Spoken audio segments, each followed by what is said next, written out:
Assalamualaikum warahmatullahi wabarakatuh. Wanita ini melakukan pesugihan di kuburan bayi Jabang untuk bertahan hidup. Bagaimana kisahnya? Mari kita simak kisah seru kali ini. Semoga yang subscribe dilancarkan rezekinya, amin.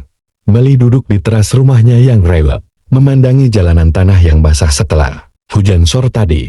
Udara dingin menusuk kulitnya yang kurus. Tetapi ia tak peduli, tatapannya kosong. Pikirannya berkecamuk, memikirkan bagaimana caranya bisa bertahan hidup esok hari. Hidup Meli tak pernah mudah. Sejak kecil, ia sudah terbiasa dengan kesulitan. Lahir di keluarga miskin di pinggiran kota, ia tak sempat merasakan bangku sekolah terlalu lama. Sejak usia belasan, ia sudah bekerja serabutan membantu ibunya yang berjualan gorengan di pasar. Ayahnya pergi entah kemana, meninggalkan mereka dalam kemiskinan yang terus mencekik saat beranjak dewasa. Meli mencoba memperbaiki hidupnya dengan menikah dengan seorang pria yang ia kenal dari pasar. Awalnya ia berpikir hidupnya akan lebih baik. Suaminya Jono memang bukan pria yang kaya, tetapi ia pekerja keras. Namun, harapan Meli pupus setelah beberapa tahun pernikahan. Jono ternyata seorang penjudi. Uang hasil kerja kerasnya selalu habis di meja judi,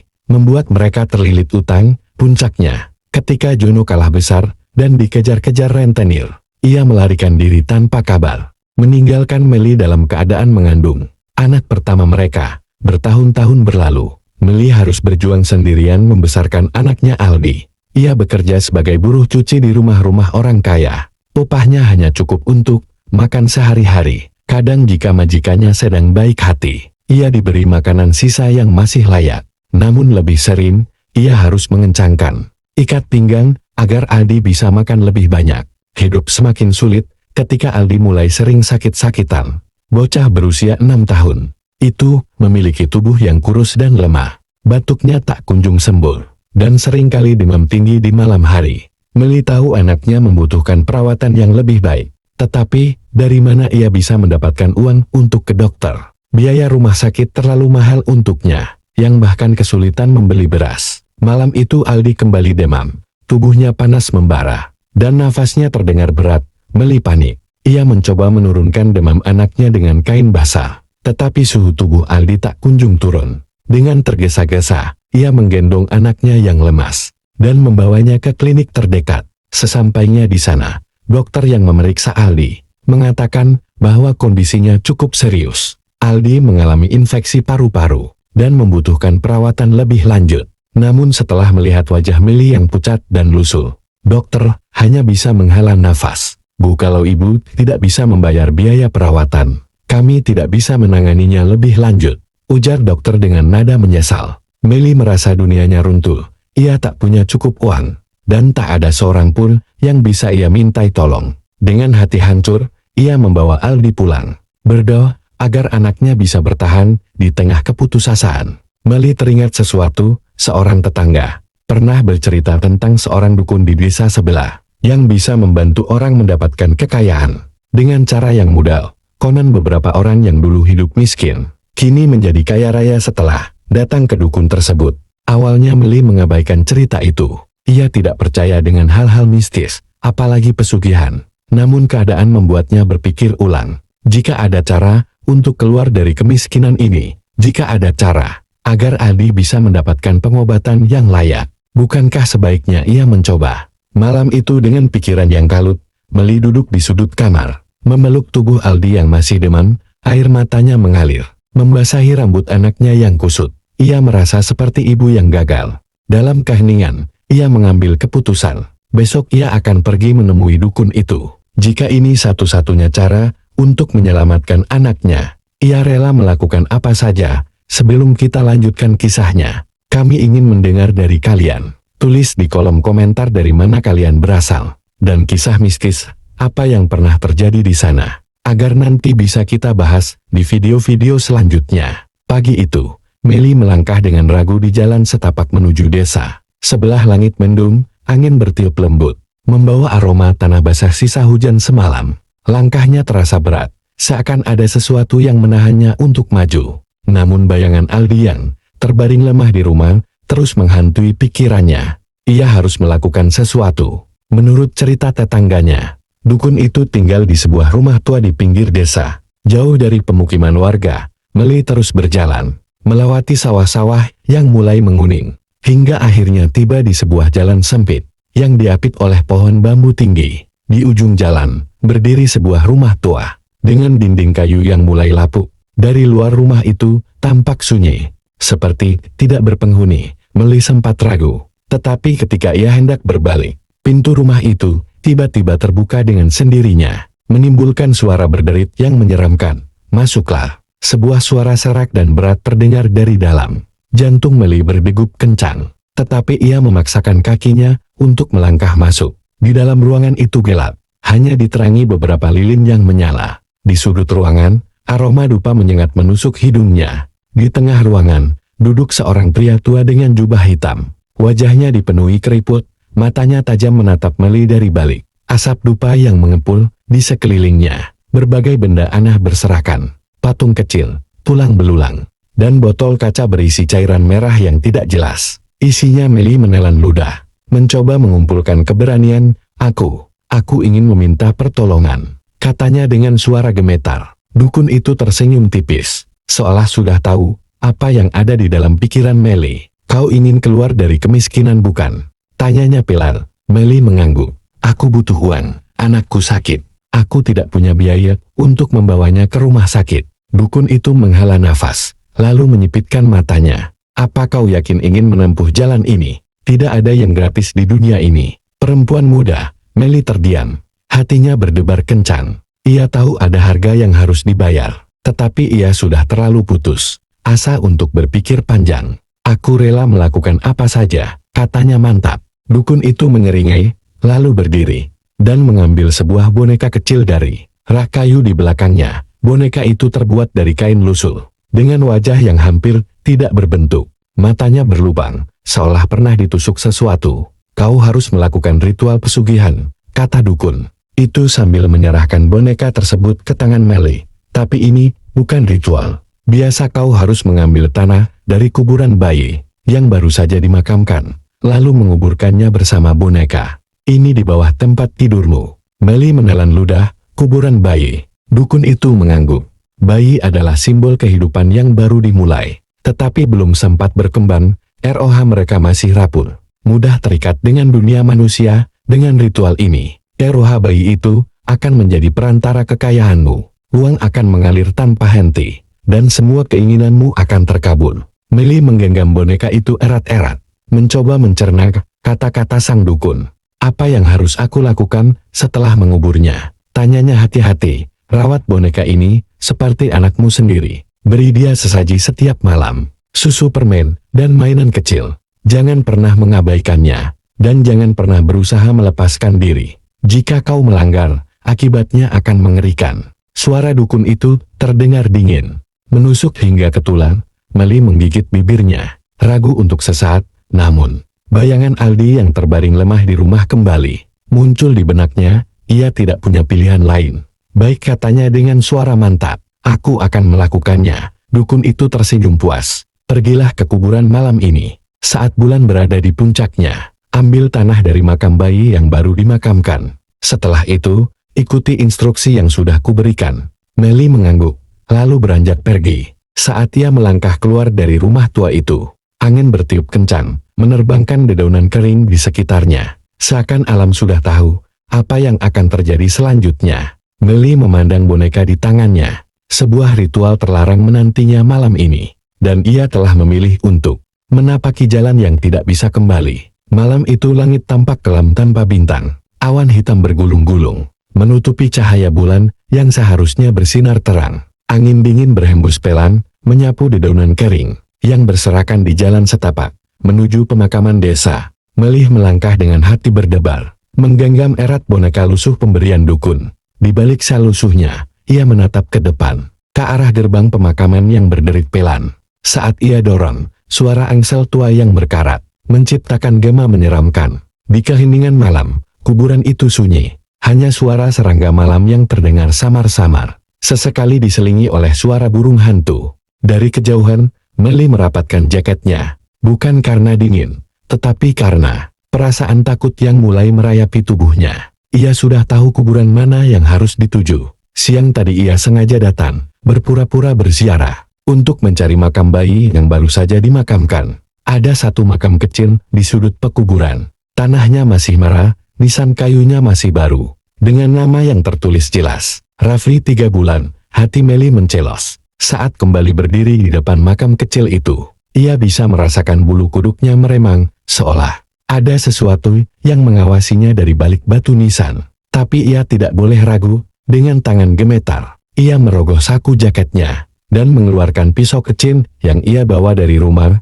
Ia berlutut di depan makam, dan mulai mengais tanah dengan pisau, menggali pelan-pelan, agar tidak menimbulkan suara berisik. Tanah terasa lembab di tangannya, jantungnya berdetak semakin kencang. Saat ia memasukkan segenggam tanah ke dalam kantong plastik, ia ingin segera pergi, tetapi tiba-tiba angin kencang berhembus, membuat ranting-ranting pohon di sekelilingnya bergetar keras. Meli tertegur, jelas sekali, itu suara tangisan bayi. Tangannya membeku, kantong plastik berisi tanah nyaris terjatuh dari genggamannya. Ia menoleh ke kanan dan kiri, mencoba mencari sumber suara. Namun tak ada siapapun di sana, hanya kuburan-kuburan sunyi, dan pepohonan yang bergoyang tertiup angin. Itu cuman perasaanku, hanya imajinasi, gumamnya dalam hati, mencoba menenangkan dirinya sendiri. Ia buru-buru mengikat plastik berisi tanah, lalu berdiri dan melangkah mundur. Tapi baru beberapa langkah, ia merasakan sesuatu. Di balik tanah yang masih merah itu, ada sesuatu yang bergerak.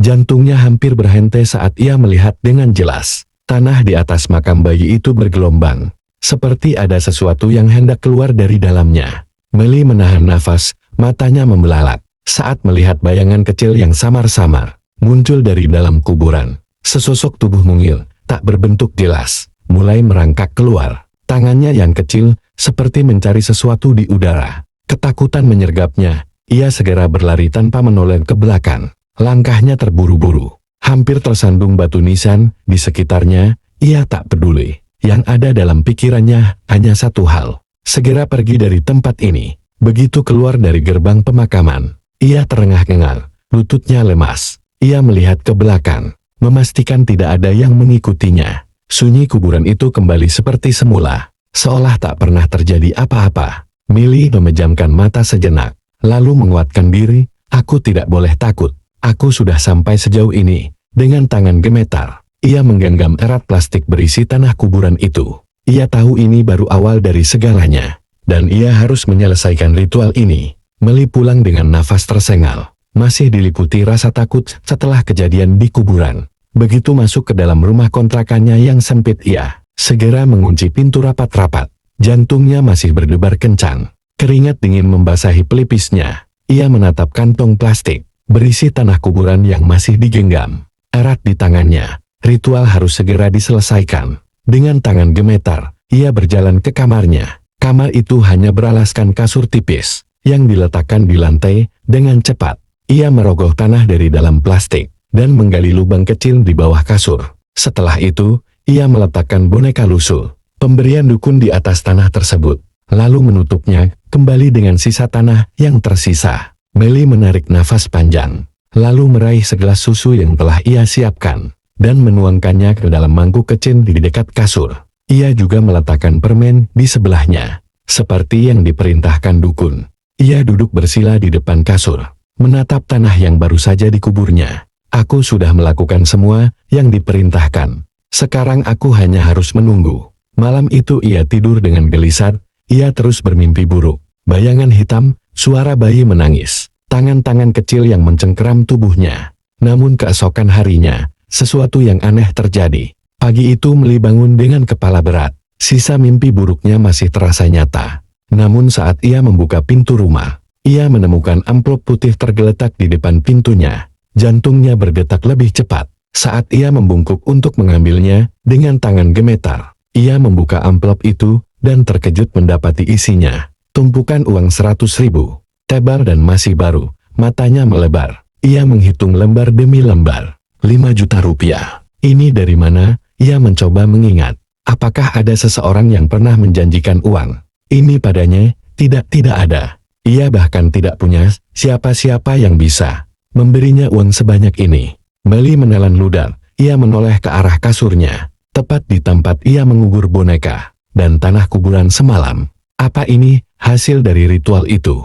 Ia menggelengkan kepalanya, menepis pikiran itu. Mungkin ini hanya kebetulan, namun kejadian berikutnya membuatnya semakin yakin bahwa ada sesuatu yang sedang bekerja di luar nalar. Mele yang biasanya kesulitan mencari kerja, tiba-tiba mendapatkan panggilan dari sebuah restoran ternama di kota. Ia bahkan tidak ingat kapan ia pernah melamar ke sana. Namun pemilik restoran mengatakan bahwa mereka tertarik dengan lamarannya dan bersedia memberinya posisi dengan gaji yang jauh lebih besar dari pekerjaannya sebelumnya.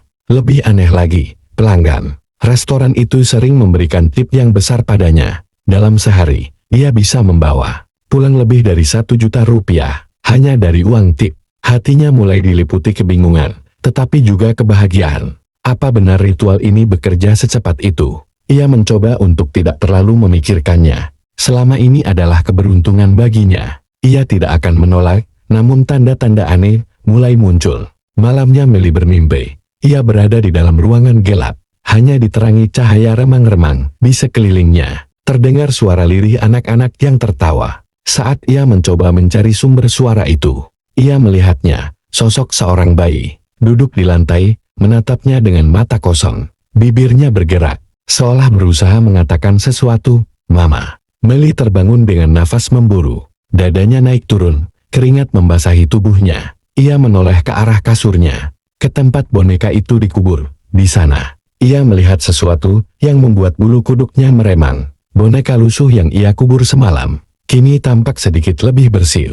Warnanya yang tadinya kusam, kini lebih cerah. Seakan-akan sesuatu telah membersihkannya dalam semalam. Dan yang paling membuatnya ketakutan, boneka itu seperti tersenyum padanya. Namun dengan cepat ia menepis rasa takutnya. Tidak mungkin, mungkin aku hanya terlalu lelah. Ia mencoba mengabaikan semuanya dan kembali tidur. Namun ia tidak sadar bahwa malam itu, sesuatu telah berubah dalam hidupnya. Sesuatu yang tidak akan pernah bisa ia kendalikan. Sejak menemukan boneka yang tampak lebih bersih dan tersenyum, Meli berusaha meyakinkan dirinya bahwa itu hanyalah imajinasinya. Ia mencoba untuk tidak memikirkan hal-hal aneh dan menikmati keberuntungan yang datang begitu cepat dalam hidupnya. Namun semakin hari, semakin banyak kejadian yang sulit dijelaskan dengan logika. Malam itu Meli terbangun oleh suara aneh, suara tangisan bayi yang lirih, nyaris tertelan suara angin malam. Meli menahan nafas, ia menoleh ke sekeliling kamar, mencoba mencari sumber suara itu. Namun kamar itu kosong, hanya ada dirinya sendiri. Suara itu semakin jelas, bukan dari luar, bukan dari kamar sebelah, itu berasal dari dalam rumahnya. Meli menggigit bibirnya, berusaha menenangkan diri. Dengan ragu, ia turun dari kasurnya dan berjalan perlahan ke ruang tamu. Lampu temaram membuat bayangan di dinding tampak bergoyang-goyang. Suara tangisan itu kini terdengar dari dapur. Ia menelan ludah dengan tangan gemetar. Ia berjalan ke arah dapur. Namun begitu ia tiba, suara itu tiba-tiba menghilang. Hanya kesunyian yang menyelimuti rumahnya. Jantungnya berdegup kencang. Ia menggelengkan kepalanya. Mungkin aku hanya berhalusinasi. Namun kejadian itu bukan yang terakhir. Sehari setelah kejadian suara tangisan, Meli mulai memperhatikan sesuatu yang aneh pada boneka yang dikuburnya. Awalnya ia berpikir itu hanya perasaannya saja. Tapi semakin lama, ia yakin bahwa boneka itu berubah. Posisi setiap kali ia melihatnya. Malam pertama, boneka itu masih ada di tempatnya, terkubur rapi di bawah kasur. Namun keesokan harinya, saat ia membereskan kasur, ia menemukan boneka itu sedikit menonjol dari dalam tanah. Meli terdiam. Bukankah aku sudah menguburnya lebih dalam? Dengan hati-hati, ia menekan tanah itu kembali agar boneka tidak terlihat. Ia mencoba melupakan hal itu. Namun malam berikutnya, hal yang lebih aneh terjadi. Saat ia masuk ke kamar, boneka itu sudah berada di atas kasur. Meli terbelalak. Ia yakin ia tidak pernah mengeluarkan boneka itu dari tanah. Ia mundur selangkah.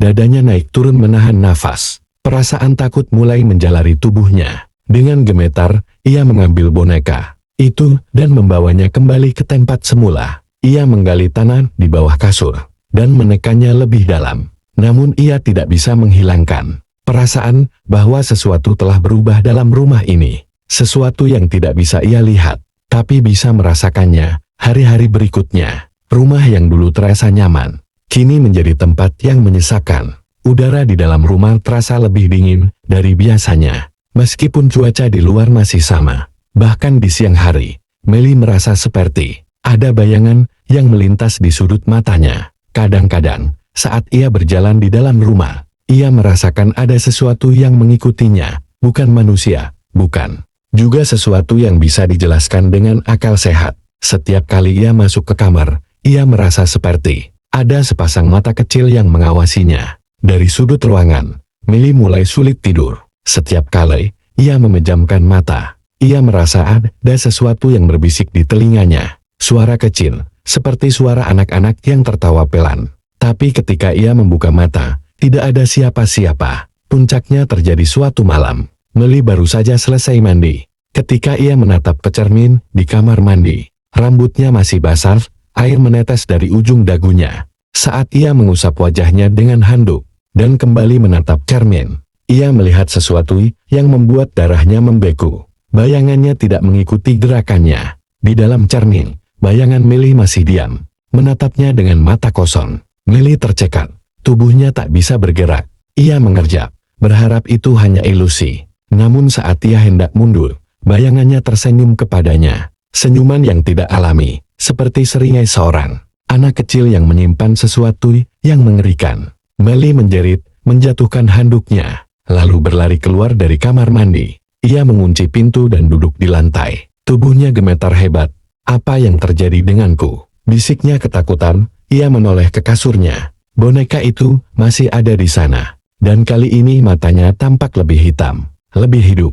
Meli kini sadar, ini bukan sekadar perasaan atau kebetulan. Sesuatu yang tidak seharusnya ada, kini berada di rumahnya. Dan ia tahu, ini baru permulaan. Setelah kejadian di cermin, Meli tidak bisa lagi mengabaikan kenyataan bahwa ada sesuatu yang tidak beres dalam rumahnya. Rasa takut semakin menghantuinya, membuat tidurnya tidak nyenyak, pikirannya tidak tenang, dan tubuhnya semakin lelah. Namun ia tidak bisa pergi begitu saja. Bagaimana bisa ia meninggalkan semua kenyamanan ini? Rumah mewah, uang melimpah, dan kehidupan yang selama ini ia impikan. Tetapi, apa artinya semua itu? Jika setiap malam ia dicekam rasa takut, tangisan bayi yang sebelumnya hanya terdengar sesekali, kini semakin sering. Awalnya hanya terdengar samar-samar di tengah malam. Tapi sekarang suara itu semakin jelas, wan-wan. Suara itu terdengar seperti berasal dari dalam rumah, dekat sekali, kadang dari sudut ruangan, kadang dari bawah kasurnya. Meli mencoba menutupi telinganya dengan bantal, tapi suara itu tetap terdengar. Bahkan beberapa kali ia merasa kasurnya bergetar halus, seperti ada sesuatu yang bergerak di bawahnya. Ia pernah memberanikan diri menyingkap selimut, dan melihat ke lantai, tidak ada apa-apa. Namun begitu ia kembali tidur, suara itu datang lagi. Malam-malamnya menjadi mimpi buruk yang nyata. Suatu malam, saat Meli baru saja hendak tidur, ia mendengar suara kereyek pelan dari ruang tamu. Seperti suara engsel pintu yang bergerak. Ia menahan nafas, mendengarkan lebih seksama. Tidak lama kemudian, suara itu terdengar lagi. Kali ini lebih jelas, dengan langkah hati-hati. Ia keluar dari kamar dan menuju ruang tamu. Rumahnya gelap. Hanya diterangi cahaya remang dari lampu jalan di luar jendela. Ketika ia sampai di ruang tamu, jantungnya hampir berhenti. Pintu rumahnya yang tadi tertutup rapat, kini terbuka sedikit. Meli menelan ludah. Ia yakin telah menguncinya sebelum tidur. Dengan tangan gemetar, ia meraih gagang pintu dan menutupnya kembali. Tapi saat ia hendak berbalik, tutup pintunya suara lirih seorang anak terdengar dari belakangnya. Meli tersentak, tubuhnya membeku. Jantungnya berdebar kencang. Ia menoleh perlahan. Tidak ada siapa-siapa. Gangguan semakin intens kini. Setiap malam, Meli sering mendengar suara langkah kaki kecil. Di dalam rumahnya, kadang langkah itu terdengar berlarian di lorong, kadang terdengar pelan. Seperti ada seseorang yang sedang berjalan, mengendap-endap. Ia pernah mencoba mencari sumber suara itu. Menyalakan semua lampu, dan menyisir seluruh rumah. Tapi tidak ada apa-apa. Tapi yang paling menyeramkan adalah ketika suara langkah kaki itu berhenti tepat di depan kamarnya. Dan lebih dari sekali, ia melihat sesuatu yang membuatnya hampir kehilangan akal sehat.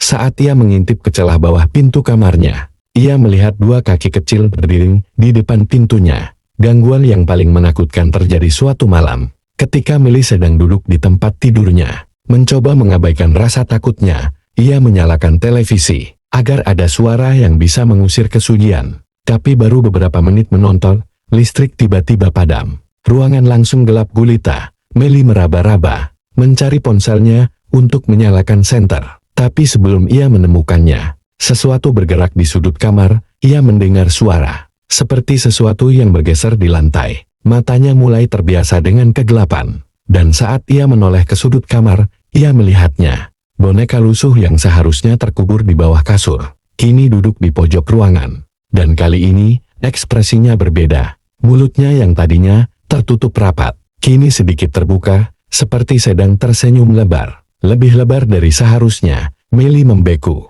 Jantungnya berdetak semakin kencang, hampir seperti ingin meledak. Tiba-tiba boneka itu bergerak, kepalanya miring sedikit, seolah sedang memperhatikannya. Lalu sebuah suara pelan keluar dari boneka itu. "Mama!" Millie berteriak sekencang-kencangnya. Ia buru-buru menyalakan ponselnya dan menyorotkan cahaya senter ke arah boneka itu. Tapi anehnya, begitu cahaya mengenai boneka itu kembali seperti semula. Lusuh diam, tidak bergerak, tidak ada senyum mengerikan, tidak ada kepala yang miring. Millie tersengal, tubuhnya lemas. Ia tidak tahu, apakah ia hanya berhalusinasi, atau memang ada sesuatu yang bermain dengannya. Satu hal yang pasti, ia tidak bisa tinggal diam. Ia harus melakukan sesuatu sebelum semuanya terlambat. Namun Millie belum tahu bahwa gangguan yang lebih mengerikan masih akan datang. Millie tidak bisa lagi mengabaikan teror yang semakin menjadi-jadi di rumahnya. Setiap sudut rumahnya kini terasa dingin, sunyi, dan menyesakan. Seolah ada sesuatu yang tidak kasat mata mengintainya. Malam-malamnya dipenuhi oleh suara tangisan bayi, langkah kaki kecil, dan boneka yang terus-menerus berpindah tempat. Namun ia masih berusaha bertahan, berharap semua ini hanya sementara. Namun apa yang terjadi malam itu membuatnya sadar bahwa ini bukan sekadar gangguan biasa. Ini adalah kutukan, dan ia tidak bisa lari. Millie mulai melihat sesuatu yang seharusnya tidak ada. Awalnya hanya sekilas, seperti bayangan yang melintas di sudut matanya. Ketika ia menoleh, tidak ada apa-apa. Tapi lama-kelamaan, bayangan itu semakin jelas. Suatu malam, ketika ia sedang duduk di ruang tamu, ia melihat sesuatu di layar televisinya yang sedang mati. Ada sesuatu di sana, sosok kecil, duduk diam di belakangnya. Millie membeku, keringat dingin mengalir di pelipisnya. Ia tidak berani menoleh, namun dalam refleksi itu, sosok kecil itu mulai bergerak perlahan, merayap mendekatinya dengan jantung berdebar kencang. Millie memejamkan matanya, berharap itu hanya ilusi. Tapi begitu ia membuka mata kembali, bayangan itu sudah tidak ada. Ia menoleh dengan cepat. Kosong, tidak ada siapa-siapa. Namun hawa dingin yang menyelimuti ruangan tidak hilang. Seolah ada sesuatu yang masih berada di sana, mengawasinya. Gangguan tidak berhenti di situ. Suatu malam, Millie mengalami mimpi yang terasa begitu nyata. Dalam mimpinya, ia berdiri di tengah kuburan bayi, tepat di tempat ia melakukan ritual pesugihan. Tapi kali ini, kuburan itu tidak sunyi. Di sekelilingnya, anak-anak kecil berdiri melingkar. Tubuh mereka kurus kering, kulitnya pucat kebiruan, dan pakaiannya compang-camping. Millie ingin berteriak, tapi suaranya tercekat. Anak-anak itu menatapnya. Tanpa mata-mata, mereka kosong. Hanya lubang hitam yang dalam, seperti jurang yang tidak berujung. Lalu salah satu dari mereka mengangkat tangannya, menunjuk ke arah Millie. "Mama!" Suara itu terdengar parau, bergema di udara. Millie terperangah. Ia menggelengkan kepalanya. "Mundur selangkah." "Bukan aku. Bukan mama kalian." Suaranya bergetar. Anak-anak itu tetap diam, tapi langkah mereka semakin mendekat. Saat Millie berusaha lari, tiba-tiba tanah di bawahnya ambles. Seolah ada tangan-tangan kecil yang menariknya ke dalam. Ia berteriak, meronta mencoba melepaskan diri. Tapi sebelum ia tenggelam sepenuhnya, ia terbangun, dadanya naik turun. Nafasnya tersengal-sengal. Namun kengerian belum berakhir. Karena begitu ia menoleh ke samping, boneka lusuh itu duduk di sampingnya, menatap langsung ke arahnya. Sejak malam mimpi buruk itu, Millie mulai melihat sosok anak-anak kecil di rumahnya. Bukan lagi sekadar bayangan, bukan lagi sekadar suara. Mereka ada di sana saat ia berada di dapur. Ia melihat sekilas sosok kecil berdiri di lorong. Saat ia di kamar mandi, ia mendengar suara tawa lirih dari belakangnya. Saat ia berbaring di tempat tidur, ia merasakan sesuatu yang duduk di ujung kasurnya. Suatu kali ia mencoba mengabaikannya, tetap menjalani hari seperti biasa. Tapi saat ia sedang makan di ruang makan, sesuatu terjadi. Sendok yang dipegangnya tiba-tiba jatuh. Saat ia membungkuk untuk mengambilnya, ia melihat kaki-kaki kecil berjejer di bawah meja. Meli terdiam, tubuhnya membeku. Ia tidak berani mendongak, tidak berani melihat siapa yang ada di seberangnya. Namun saat ia perlahan-lahan mengangkat kepalanya, anak-anak itu sudah berdiri di depan meja. Mata mereka hitam kosong. Salah satu dari mereka tersenyum dan berkata dengan suara yang mengerikan, "Mama main sama kami yuk." Meli berteriak dan berlari ke kamarnya, mengunci pintu. Tapi bahkan di dalam kamarnya, ia masih bisa mendengar suara mereka. "Mama, mama, kami di sini. Kami selalu di sini." Dan saat ia melihat ke cermin, ia melihat sesuatu yang membuatnya ingin mati saja. Saat itu juga, bayangannya sendiri tersenyum lebar, dengan dua mata hitam kosong seperti anak-anak itu. Meli kini sadar, ia tidak akan pernah bisa lari, tidak akan pernah bisa lepas dari kutukan ini. Meli merasa semakin terjebak dalam mimpi buruk, yang tidak pernah berakhir. Setiap langkah yang ia ambil, setiap keputusan yang ia buat, semakin memperdalam cengkraman. Kutukan yang menghantui hidupnya. Suara tangisan bayi, bayangan anak-anak tanpa mata, boneka yang bergerak sendiri. Semua itu terus mengusik ketenangannya. Ia tidak bisa lagi berdiam diri. Keputusasaannya semakin memuncak. Dan pada titik itu, ia tahu satu hal dengan pasti. Ia harus mencoba keluar, tapi apakah itu mungkin? Apakah ada jalan keluar dari semua ini? Meli mulai mencari cara untuk mengakhiri penderitaannya. Ia tahu bahwa satu-satunya orang yang bisa membantunya adalah dukun tua yang telah memberinya ritual pesugihan itu. Ia harus menemui pria itu dan meminta agar kutukan ini diangkat. Pagi itu dengan tekad bulat, Meli bergegas menuju rumah dukun tua. Jalan yang biasa ia tempuh tampak semakin suram. Tidak ada lagi keceriaan yang dirasakan. Di sepanjang perjalanan, semua terasa berat, seperti dunia sedang menekan dirinya semakin dalam. Setibanya di depan rumah dukun, Meli merasa ragu. Ia sudah tidak yakin lagi apakah ia akan mendapatkan jawaban yang baik. Namun tekadnya untuk mengakhiri segala penderitaan ini jauh lebih besar daripada rasa takutnya. Dukun tua itu menyambutnya dengan senyum tipis yang tidak menyembunyikan apa-apa. Ia seperti sudah tahu apa yang akan Meli katakan. "Apakah Anda ingin melepaskan pesugihan ini?" tanya dukun dengan suara rendah. Meli mengangguk dengan terbata-bata. "Tolong, saya tidak tahan lagi. Rumah saya dihantui, suara tangisan bayi, bayangan anak-anak tanpa mata. Saya takut. Saya ingin keluar dari semua ini." Dukun itu mengangguk perlahan. Wajahnya tidak menunjukkan emosi. "Kau tahu bahwa perjanjian ini tidak bisa dibatalkan begitu saja. Tak ada jalan keluar. Jika kau ingin membebaskan dirimu, harga yang harus dibayar jauh lebih besar daripada yang kau bayangkan." Meli merasakan seolah dunia runtuh di atasnya. Kata-kata dukun itu seolah mengubur harapannya. Ia tidak bisa keluar dari kutukan ini. Tidak ada cara untuk menghindar. Dukun itu melanjutkan, "Kau sudah mengikat diri dengan mereka. Anak-anak yang telah kau korbankan untuk kekayaanmu. Mereka tidak akan membiarkanmu pergi begitu saja." Meli merasakan tenggorokannya tercekat. "Apa yang harus saya lakukan?" Dukun itu menghela nafas panjang, lalu berkata, "Tidak ada yang bisa dilakukan, Meli. Mereka akan datang menjemputmu. Sudah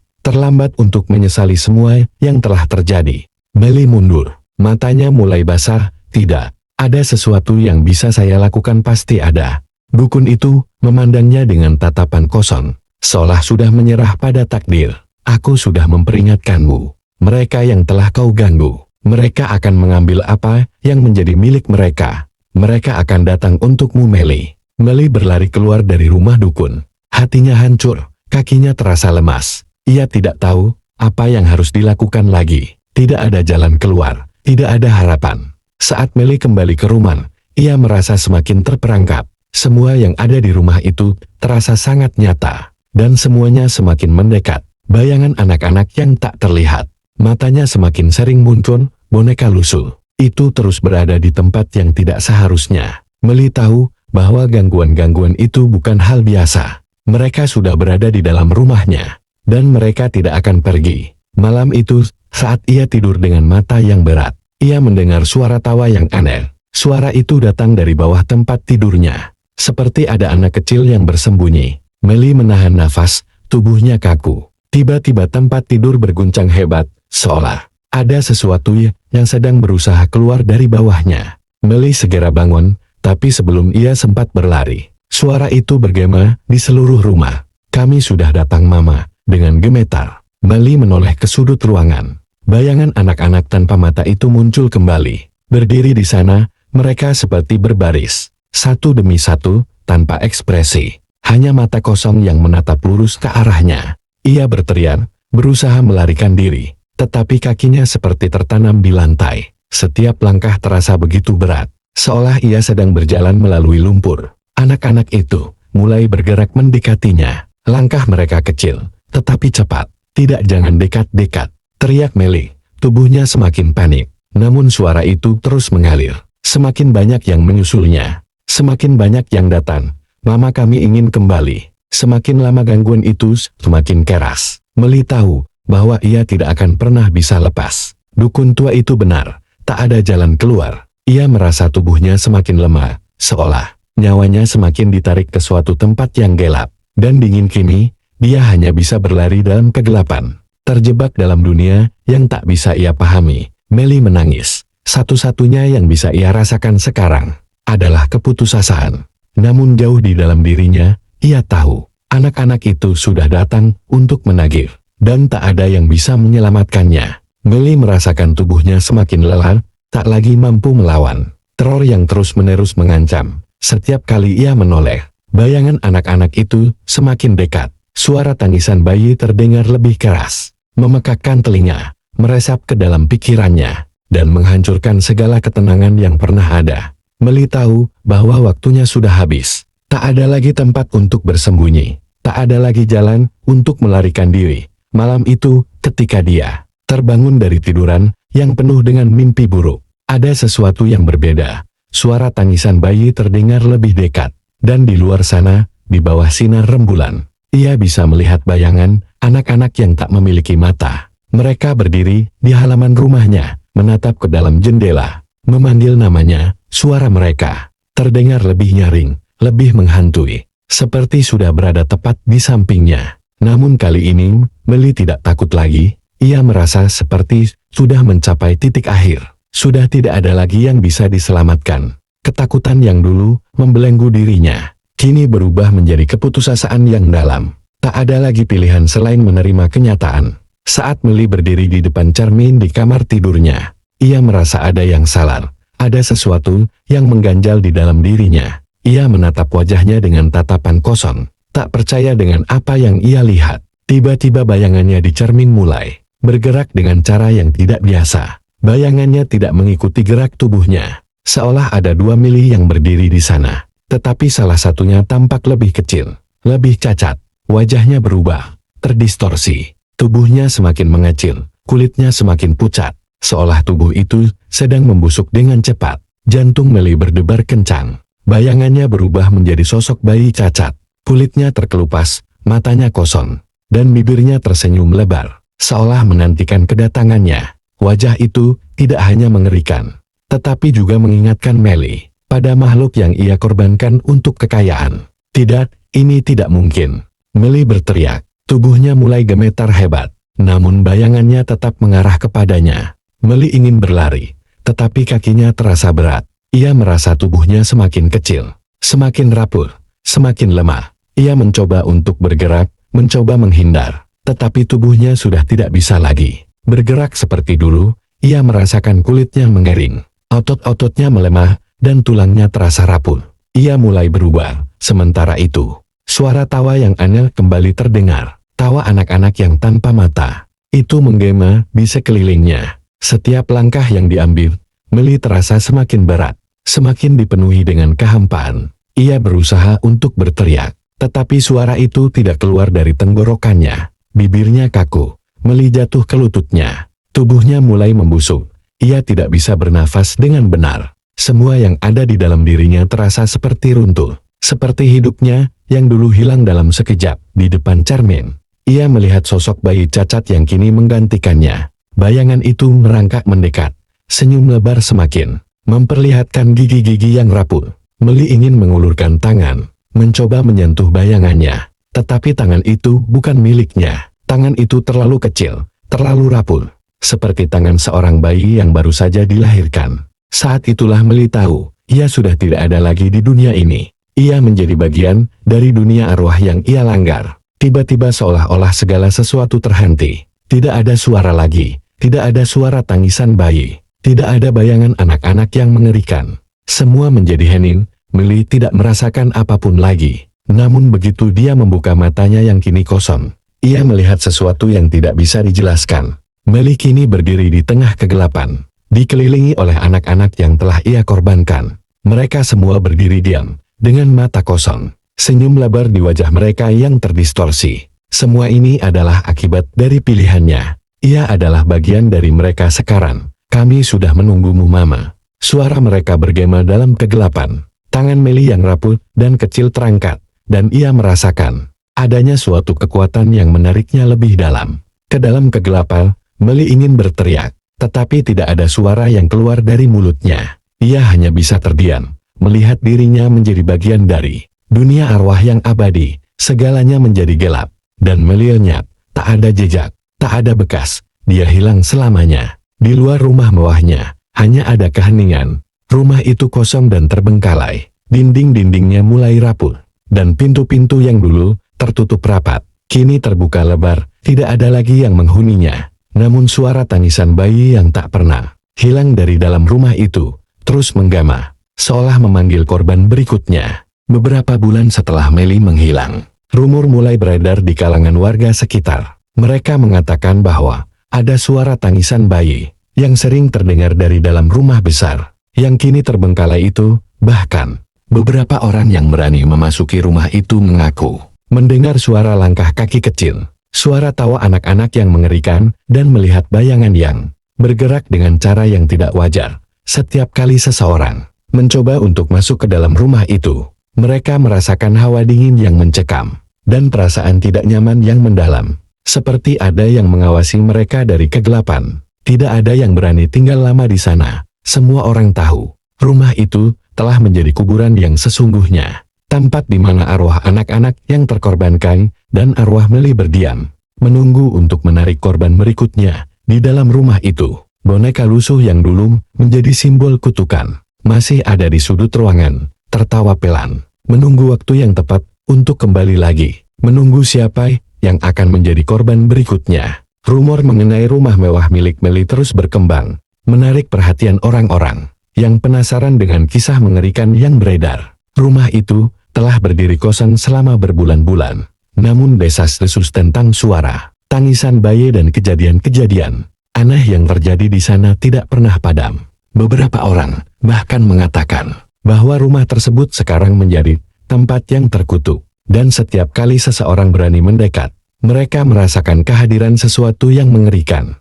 Seperti ada yang mengintai dari balik kegelapan. Orang-orang yang mencoba memasuki rumah itu seringkali tidak pernah kembali dengan utuh. Beberapa melaporkan bahwa mereka melihat bayangan anak-anak tanpa mata berdiri di sudut ruangan. Sementara yang lain mengklaim bahwa mereka mendengar suara tawa anak-anak yang mencekam semakin mendekat dengan setiap detik yang berlalu. Mereka yang selamat dari pengalaman mengerikan itu akan menceritakan bagaimana mereka merasa terperangkap dalam dunia lain yang tak terlihat, dihantui oleh kehadiran arwah-arwah yang tidak bisa dilihat, tetapi selalu bisa dirasakan. Namun meski begitu, banyak yang telah mendengar cerita atau bahkan menyaksikan kejadian aneh di rumah itu. Masih ada saja orang yang tertarik untuk mencoba keberuntungan mereka. Beberapa datang dengan niat jahat, berharap bisa mendapatkan harta karun tersembunyi, atau mengungkap rahasia yang terkubur di dalam rumah itu. Namun tak ada yang pernah berhasil keluar dengan selamat. Setiap orang yang mencoba masuk ke dalam rumah itu, pada akhirnya akan merasakan kutukan yang sama, ditarik ke dalam dunia arwah yang menghantui, tanpa ada harapan untuk kembali. Sekarang rumah itu berdiri terbengkalai, dengan dinding-dinding yang mulai retak dan atap yang hampir roboh. Pintu-pintu yang dulu tertutup rapat kini terbuka lebar, membiarkan angin malam masuk, membawa suara-suara aneh yang datang entah dari mana.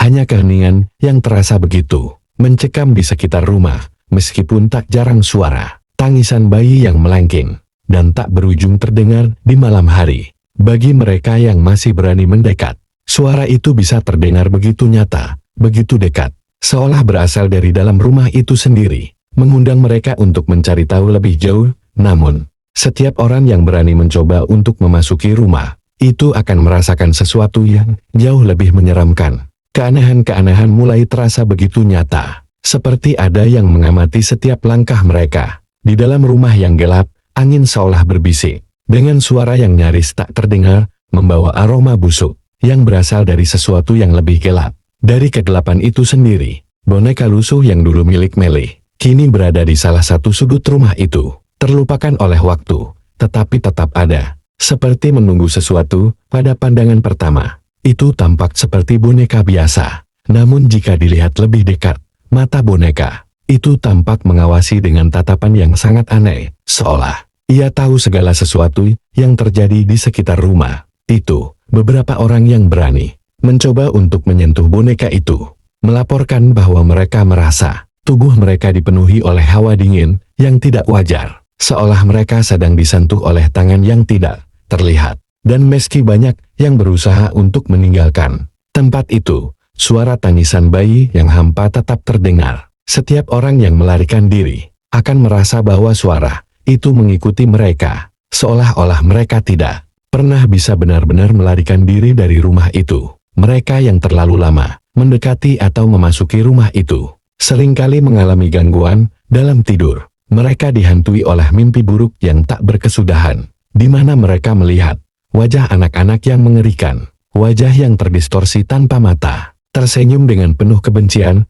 Pernah ada seorang pria yang dikenal sebagai seorang petualang dan pemburu harta karun yang mendengar tentang rumah Meli dan ingin menguji keberaniannya. Dia datang ke rumah itu dengan harapan bisa menemukan kekayaan yang tersembunyi, atau setidaknya mengungkap rahasia yang ada di dalamnya. Namun setelah beberapa hari menjelajahi rumah tersebut, pria itu tiba-tiba menghilang tanpa jejak. Hanya satu hal yang tertinggal, sebuah foto yang ia ambil saat berada di dalam rumah. Dalam foto itu, tampak bayangan samar dari seorang bayi cacat, berdiri di sudut ruangan, matanya kosong dan mulutnya tersenyum lebar. Rumor beredar bahwa mereka yang melihat foto itu, atau mendengarkan cerita tentang rumah itu, akan menjadi korban berikutnya. Banyak yang percaya bahwa rumah tersebut kini benar-benar menjadi sebuah kuburan, bukan hanya untuk Meli, tetapi juga bagi siapapun yang mencoba menggali rahasia gelap yang terkubur di sana. Tidak ada yang tahu pasti apa yang terjadi pada Meli, atau apakah kutukan itu akan pernah berakhir. Yang pasti rumah itu tetap berdiri, menjadi sebuah tempat yang dilupakan oleh banyak orang, namun tetap dihantui oleh arwah mereka yang telah menjadi bagian dari dunia gelap yang terlarang. Warga sekitar seringkali memperingatkan satu sama lain untuk menjauh dari rumah itu, tetapi tidak ada yang tahu apakah peringatan itu cukup kuat untuk menghentikan rasa penasaran yang muncul dalam hati mereka yang tidak percaya pada kekuatan dunia gaib. Namun satu hal yang pasti, kutukan itu tidak akan pernah berakhir, seperti yang telah terjadi pada Meli. Setiap orang yang melibatkan diri dalam dunia pesugihan dan kegelapan akan menemui nasib yang sama, terjebak dalam sebuah lingkaran tak terputus yang tidak pernah memberikan jalan keluar, dan rumah itu akan terus menunggu untuk menarik korban berikutnya. Kisah Meli yang tragis mengingatkan kita akan bahaya besar yang terkandung dalam keinginan untuk mendapatkan kekayaan dengan cara yang salah. Dalam usaha untuk meraih kemakmuran secepatnya, Meli mengorbankan nilai-nilai kemanusiaan dan keseimbangan hidup, dan akhirnya terjerumus dalam kutukan yang menghancurkan dirinya. Keinginan akan kekayaan instan, meskipun tampak menggoda, seringkali datang dengan harga yang terlalu tinggi, harga yang tak bisa dibayar dengan uang, namun dengan jiwa yang terperangkap dalam dunia gelap. Melalui kisah ini, kita diajarkan untuk selalu berhati-hati dalam memilih jalan hidup. Kekayaan yang diperoleh dengan cara yang sah melalui kerja keras dan kejujuran, jauh lebih berharga, dan memberikan kedamaian yang tahan lama. Jangan pernah tergoda oleh janji-janji manis yang mengarah pada jalan pintas, karena itu seringkali berakhir dengan penderitaan yang lebih besar. Kehidupan ini penuh dengan ujian dan cobaan, tetapi kita selalu memiliki pilihan, memilih untuk mengikuti jalan yang benar. Meski lambat dan penuh rintangan, adalah pilihan yang akan membawa kita pada kedamaian sejati. Sedangkan jalan pintas yang mengandalkan cara-cara terlarang hanya akan membawa kita pada kehancuran, seperti yang dialami Mali. Oleh karena itu, ingatlah bahwa setiap tindakan yang kita ambil memiliki konsekuensi. Jangan biarkan ketamakan atau keputusasaan mengaburkan pandangan kita, dan selalu percayalah bahwa kekayaan sejati bukan hanya diukur dari materi, tetapi dari kebahagiaan, kedamaian batin, dan hubungan yang baik dengan sesama. Jangan pernah mengorbankan jiwa kita demi mendapatkan sesuatu yang hanya sementara. Kebaikan dan kejujuran adalah jalan yang paling mulia, meskipun mungkin tidak secepat jalan lain yang tampak menggiurkan. Hidup dengan hati yang bersih dan ikuti jalan yang membawa kita pada kebahagiaan yang sejati. Terima kasih telah menyaksikan kisah ini di channel kami. Jangan lupa untuk klik subscribe dan nyalakan lonceng notifikasi agar Anda tidak ketinggalan cerita-cerita menarik lainnya. Sampai jumpa di cerita berikutnya, dan tetaplah bijak dalam setiap langkah hidup Anda.